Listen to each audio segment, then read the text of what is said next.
Adding a comment to a clip with Adobe Prelude is very, very straightforward. Here I've got a clip ready for me to play it back and add a comment. And let's say, for example, I decide I want to use this section of the clip and I want to highlight that for the editor. So what I'm going to do is line up my playhead here on this frame. I can do so under the monitor window as well if I like. Click the comment button. And immediately there's an invitation for me to type in a description. So I'll say something like, use this part of the take. Now you'll notice that as soon as I added the comment, it was given a duration that went from the moment I added it right to the end of the clip. And if I want to stick with using the mouse at this point, I can just click away and carry on working. And I can click on the end of this marker and drag it to change the end of the selected section. Now, the durations of these comment markers, which would be referred to as a temporal marker, they are important because they are displayed inside your nonlinear editing system. They should come up as part of the Premiere Pro interchange or part of the XML interchange. And you can see here, although it's pretty subtle, this marker is deselected, this marker is selected, and when a marker is selected, I get information about it inside the marker inspector. If I add another comment now, let's say maybe I want to say, don't use this section. I click Add Comment, and you'll notice that by default it's called comment, and the duration goes again right to the end of the clip. And my original comment has just been shunted up a track. So I've got this multi-layer marker display area at the top of the timeline. So let's say here I'm going to say, don't use this section. OK. And now I'm going to click this end handle and I'm going to drag in and pull this back. And now you'll see that Prelude has automatically shunted down this other marker. So it does a pretty good job of balancing where the marker information is displayed. And it'll just go up and up and up and up and up as necessary.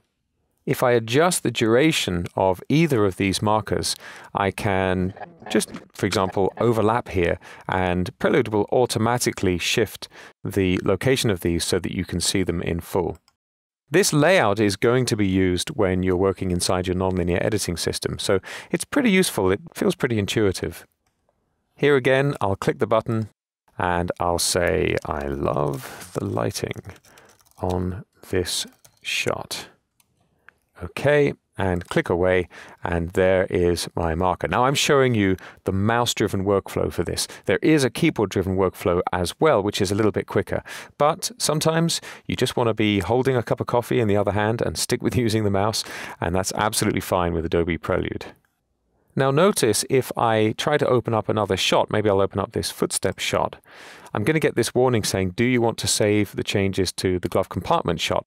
And this is interesting because there's no particular indication inside of Adobe Prelude that you haven't saved. There's a tiny little marker. If I cancel, you see here I've got the name of the clip at the top of the timeline, and I have it here at the top of the monitor panel. And there's a little asterisk marker, and you'll notice that this is the same convention used in applications like After Effects and Adobe Premiere Pro, where an asterisk means that there are changes that haven't been saved. If I had a power cut right now, these comments would not appear after the reboot.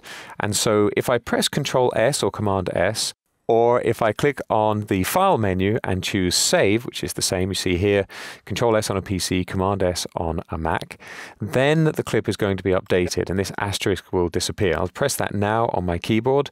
The asterisk goes away. I'll open up this shot and I don't get the warning message.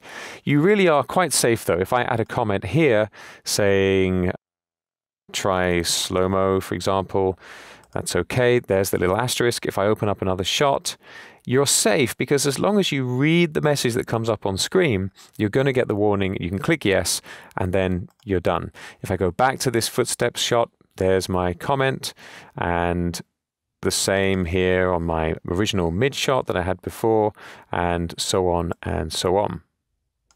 There's my glove compartment shot. Be aware, as ever, that the way Adobe Prelude adds these markers is a little bit different to nonlinear editing systems because these markers are being appended to the metadata associated with the media file. This isn't just happening to a clip, a shortcut, or an alias to that media. It's actually being added to the media file. So if I come out of Prelude and bring this into, for example, Adobe Premiere Pro CS6, I'm going to see this media. Whether or not I send it directly from Prelude, which I can do, I can just send the media on a hard drive anywhere in the world. And because it's in the metadata, it's there indefinitely. Of course, you can remove them as well. That's another option. Okay, so that's adding comments using Adobe Prelude.